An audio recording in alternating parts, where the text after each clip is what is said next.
So we are insanely tanky. With mirror image we have 31 armor class without any armor damage points and get 0 damage critical hit upon us.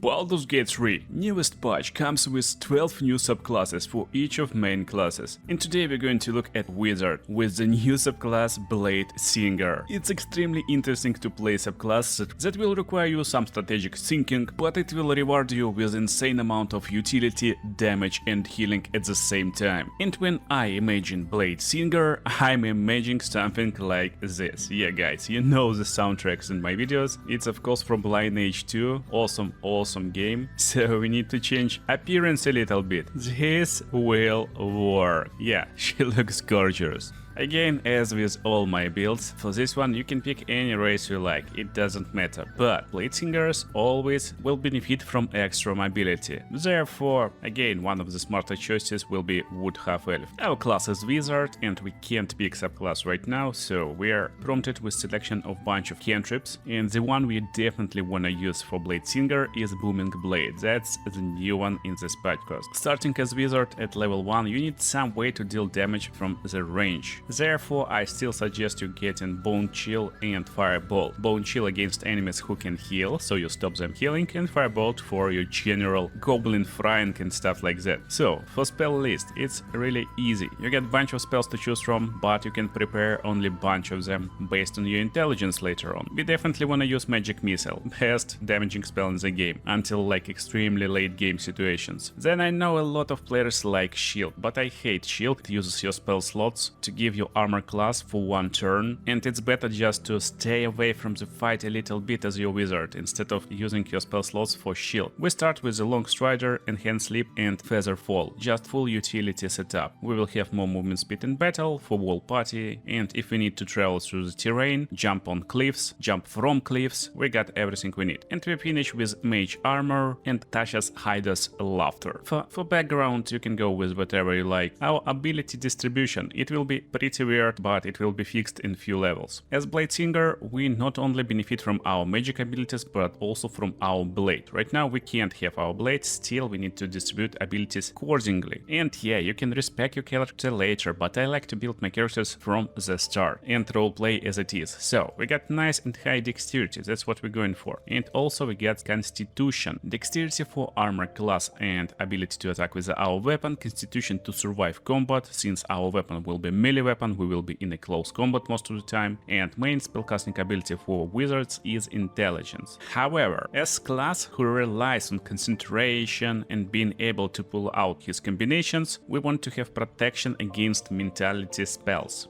some psychic magic, and therefore we need some wisdom. So final distribution will be like this. We max out dexterity at 17, 16 constitution for survival, 13 intelligence since it's important for us, and 12 wisdom since it's also important. With this low intelligence we will be able to prepare only 2 spells, but that's more than enough for us. With our pretty limited spell list we need to prepare in advance. If you got access to Long Strider you can actually forget about the spell, but for now we got a really tight choice, and if you don't want extra movement speed, go for Mage Armor. It will give you 13 armor class plus your dexterity, and even as wizard without any other protective layers we will start basically with 16 armor class. You will notice the first big problem right from the Nautiloid. Yeah, your weapon can hit for 0 damage, for 0. But who needs a weapon right now when we get Magic Missile? Spell that hits 100% of the time. It's really easy to melt first goblins with it and get your first weapon. Short sword will be nice, especially if you pick Wooden Elf race, because you will get proficiency for this sword. But honestly, go touch the grass and level up, because right at level 2 you finally can pick your subclass, Bladesinging, so I will call him Bladesinger. You will instantly get proficiency in daggers, sickles, short swords, rapiers, scimitars, long swords and light armor, as well as performance. So now you can use some music instruments. But most importantly, Bladesinger comes with Blade Song Power, the new resource that will be used to cast Blade Song. And as wizard, technically you can learn any spell in the game. You just find spell books and learn from them for the gold. So it doesn't matter too much what you pick right now. You already got everything we need, and again, our spell list is pretty limited. Still, even as much as I hate shield, we will need it later on, and it's better to have it right now, because I'm not sure, but probably there is no spell books for shield spell. And you can go for some utility, Thunder Wave will work nicely, but what you need to do, you need to pick Bladesinger weapon. That's really important because you will pick the blade and you will use this blade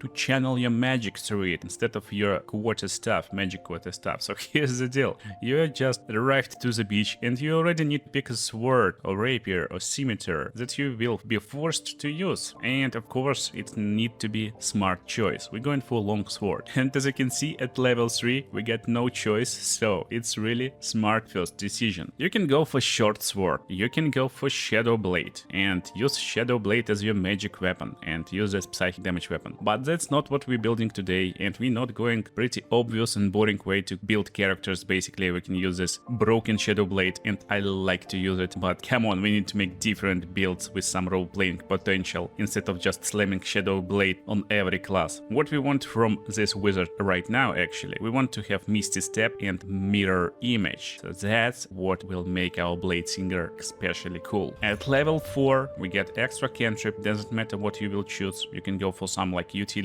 like light for example, and you can get some control spells or again some utility. Knock spell is really nice to have, so you can basically open any door you like in the game with just spell slots, and Halt Person is really cool one. In case you find versus humanoids, you can just slam it on them and hit with critical hit on every attack. But most importantly at level 4 we're picking our feat. Since we're building Bladesinger who will dual wield swords, we want to pick dual wielder, kind of, but not right now. Right now it will not benefit our class a lot, so instead we're going for ability improvement and getting +1 intelligence, +1 dexterity to round the stats up. So now we get +1 prepared spell and we get better armor class, so we're golden. In most of my builds, basically in all of them, I start this part of the video with explaining how class works and how we can use him, but we can't use this wizard with a long sword that doing 0 to 9 damage of course. So let's go get some gear, and to get first thing we need, we can go straight to Blighted Village, right to this house. Just stay on the web and attack it, it will melt and you're down in the house. Go into this cave, destroy one more wall, and when it's cracked, go inside. Make sure you're sneaky enough, and better be careful, don't stay on the webs. But you will glad to have Feather Fall in this location, because now with immunity to fall damage we can just go and jump straight down here. And we are pretty safe to go straight where Night Elf belong, to Underdark. This guy definitely didn't know the magic I know. And from this mushroom we need to just turn and go to another location of nearby mushrooms. That's where our first item lies. Falaraluf blade. You need to pass religion or strength check to get it out. But if you fail, the sword will be left in the stone. Does this mean the build bricked? No. You just need to spill some blood on the sword and you can get it pretty easily in your hands. And here's the cool part, why the sword is so important. When you wield your basic long, with our build we will have 0 to 9 damage, even while we have proficiency in it. That's because we got low strength and long swords using strength as base damage calculation basically. Falaraluf is finesse weapon, one of the few finesse weapons in the game, few big finesse weapons of course, and it will use your dexterity instead of strength. This fixes everything for us, and this big beautiful blade will work for us nicely. Now you're probably thinking about armor, we can't wear this robe, right? Well, kind of. Until extreme late game, most of armors that will be light armors won't have more than 12 armor class. As Bladesinger, you definitely want high armor class. So while this light armor probably will look good on my thumbnail, it won't really look good on us. Can't wear medium or heavy armors or shields while you're using Bladesing ability. So the best way to armor you up is to actually have no armor at all. And now we're finally ready to rumble. At this point, full prepared spell list for our combat will be this one. So we get Magic Missile to make sure we hit enemies with 100% chance. We get Mage Armor, Tasha's Hideous Laughter to disable enemies if needed, Thunder Wave just in case we need to push them off cliff, Misty Step for utility and mobility, and Mirror Image for more armor class. You always want to start your day by casting Mage Armor on yourself. It requires you no concentration whatsoever, and instantly our armor class will be 17 without any items. As wizard, you can use arcane recovery a few times per day, and it can recover your spell slots. And you can definitely recover your spell slot of level 1 instantly, so you get full spell slots in a fight, because this will be important. So normally this wizard will function like that. You have 2 blade songs per day, and technically this wizard fights 2 big fights every day. If you think fight is like small one, few goblins, just don't waste any resource, go with your cantrips, but 2 really big fights what you can afford. Now let's talk about our bread and butter, Blade Song. This first of all looks very cool, and it requires you no action, bonus action whatsoever. It will give you +2 bonus to armor class, bonus to movement speed, that's why we're going for half elf, advantage in some saving throws, but most importantly it gives us new ability Bladesong Climax. And that's how it works. You just pop out this Bladesong in a fight and it will stay for you for 10 rounds. Now our armor class is 19 without any other bonus. And to take a look over here, Bladesong Climax. As you can see, we have damage and healing at the same time. Basically, every time you cast a spell, you will gain 1d6 force damage for this spell. Every time you hit with your basic attack, you will have 1d6 healing for this spell. But this will end your Blade Song. So basically, main idea of this character is to generate charges and then unleash to finish the combo. And there is a bunch of ways how you can approach it. For example, you can go straight to your enemies and cast Mirror Image. That's a level 2 spell, and this will create illusions that will grant you armor. Now we have 28 armor without any gear. That's crazy. It's basically impossible for these guys to hit us. At this exact first turn, you can use bonus action Pommel Strike to hit enemy with your bonus action. And as you may notice, we already got 1 charge of Blade Song, because we just casted a spell. With this Pommel Strike, we get in 1 charge of healing charge, and ending our turn. Enemies take their turn, but they got no chance to hit us, so they just wasting resource basically. That's what's going on. And that's kinda main idea of what you want to do in a battle. You want to utilize your actions and bonus actions and use your attacks and spell slots. So we just wasted first turn of their combat to try and attack. Of course they want to try to run away, or they will be hit with our reaction, but technically right now we got 2 options what you want and can do. You can spend your spell slots of first level, for example for Magic Missile, and making sure you're hitting your targets, so this will inflict some damage as well as give you damage charges, but also you can fight versus enemies with Booming Blade. Booming Blade will add extra thunder damage on top, so it's really big and powerful strike. Thunder damage will only proc if they move, of course, so that's kind of provoking ability, and it's really nice to use against targets who will try to run away from you, like Rangers for example. However, it's not a spell, it's just attack, so it will give you charges for your healing. But how we can use our bonus actions? There is not a lot of ways to utilize them, but what I like to do on second turn is to run away with Misty Step. Yeah, we can just use Misty Step to run away, and by using Misty Step we get in charges of Blade Song. Hide behind the wall, end your turn, and enemies will need to find a better position to attack us, or even they won't be able to find and hit us. That's the beauty. And he's trying to move, he's receiving thunder damage, and all you need to do is to just consider how much spell slots you want to use each fight. Try to use all magic first that you want to use. Most of the time with these spell slots, and considering we get 2 fights every day, I would go for like 1 spell slot number 2 with just Misty Step, and 2 spell slots level 1. For biggest fight, go with Mirror Image, Misty Step, and then 2 casts of your abilities. Abilities can be again something like Tasha's Hideous Laughter, if it will have like better chance to hit, or just basic Thunder Wave to push enemies away. And yeah, don't forget, our awesome sword got this ability, Faller Aloof Melody. Yeah, it's just the sword built for Bladesinger. There is a sync sword that will give bonus for saving throws for your allies. That's something you most of the time don't want to use, since radius is 6 meters, and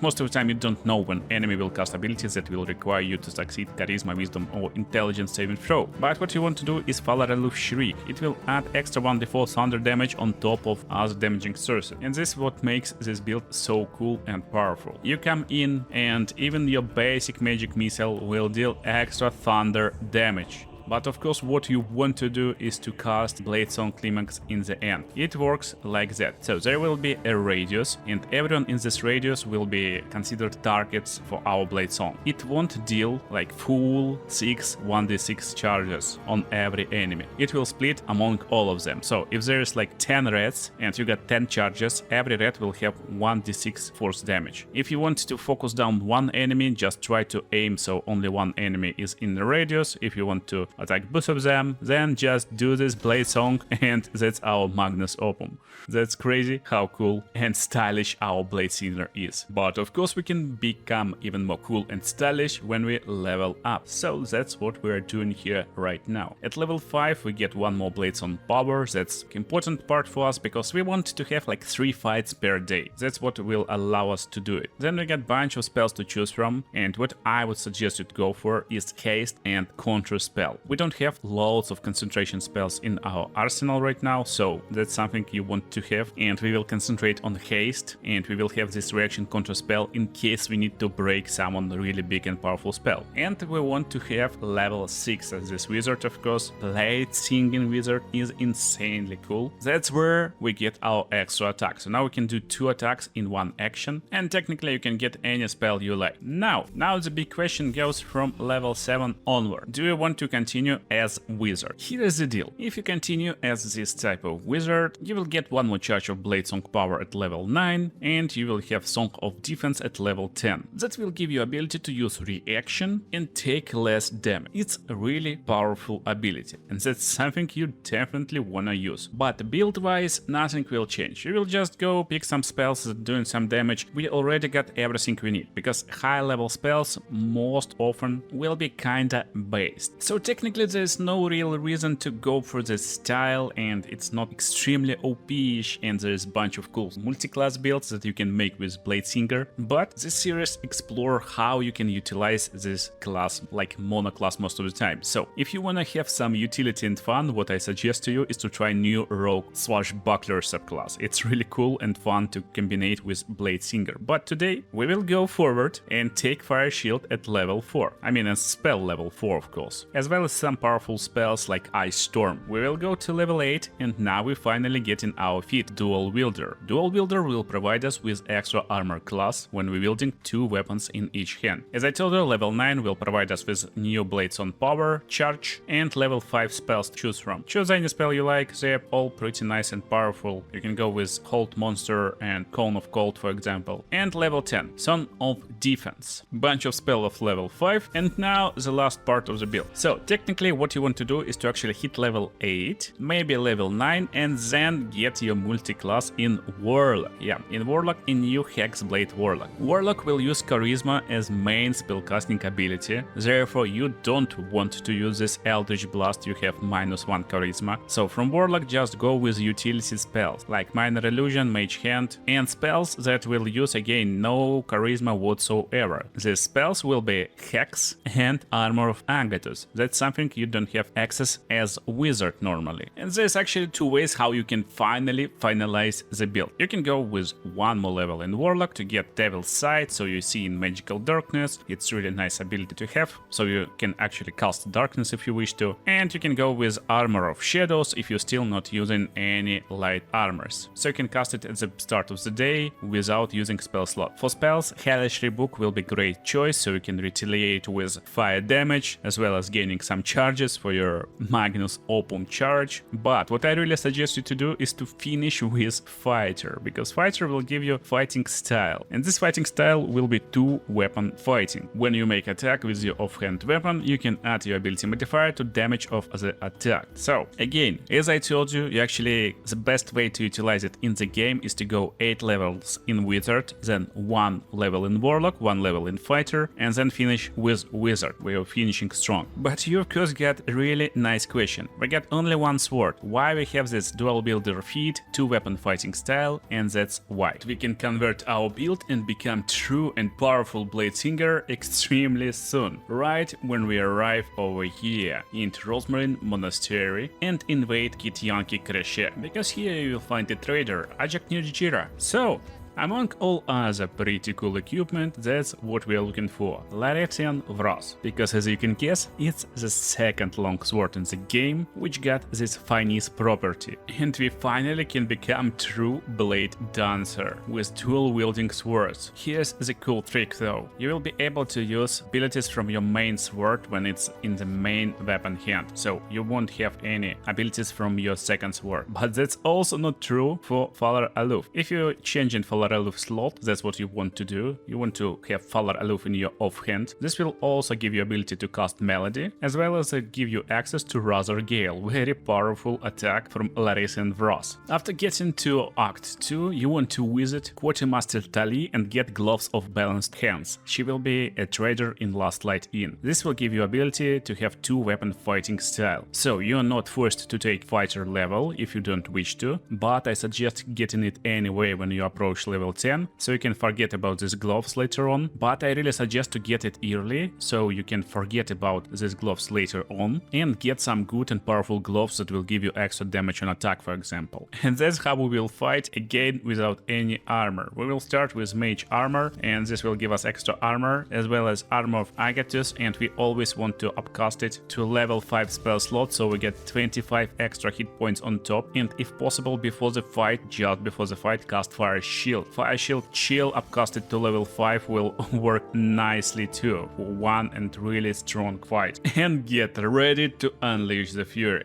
If it's possible, Falar Aloof Melody Shriek before the fight also is a nice option to do. And that's basically what we can do in battle. We get basic spells in case we just need some damage from Magic Missile, from Thunder Wave. We can come close to enemies, and especially against enemies with range attack. Booming Blade, what will give you loads of extra damage and potential. Basically you bully them, so if they run they will take damage from opportunity attack and from Booming Blade. As Warlock, with just one level of deep into Hexblade, you can use Hexblade Curse, and of course our weapon is binded, so we can even inflict Hexblade Curse on hit with. And this will reduce number we need to roll for critical hit, as well as add our proficiency bonus to attacks. And basically right now our action economy is crazy. So you can make basic attack and offhand attack with your second sword. You can use your action in a combat to get mirror image for extra armor class, or provoke opportunity attacks. Most likely they won't hit you, but if they will, then enemy will regret. And by the way, yeah, without mirror image we get 22 armor class, so we are insanely tanky. With mirror image we have 31 armor class without any armor, 31 AC. Also, if there's a lot of enemies, Razor Gale from your new sword is area of effect attack. It's insanely powerful with a lot of extra added damage. And even that's not it. On the next upcoming turns you can decide what you want to do. On the first turn you actually can cast Hex as Warlock spell slot to get extra added damage, and it will be necrotic damage, a lot of extra damage actually on top. Or you can do Haste. You will need to concentrate on haste of course, but it's not very hard to concentrate. Even whenever someone hits you with critical hit, yeah, that's something what enemies can do to you. We can use our spell slot to basically lower the damage. The higher spell slot we will use, the more damage we will block. So for example, with Song of Defense from level 4 spell slot, we can subtract 20 damage points and get 0 damage critical hit upon us. Whenever someone tries to cast spell, if we got some reactions, we can just counter spell, so they can't do anything.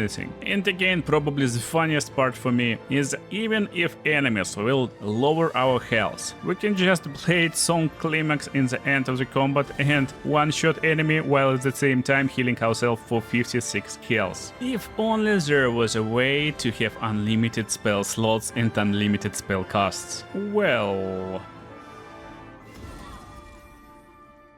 Oh my goodness. And if you want to find out how, don't forget to subscribe. Right now, thank you for watching. I hope you will enjoy blasting through Baldur's Gate 3 with this Blade Dancer, Bladesinger wizard. I wish you a fantastic day and see you in the next videos.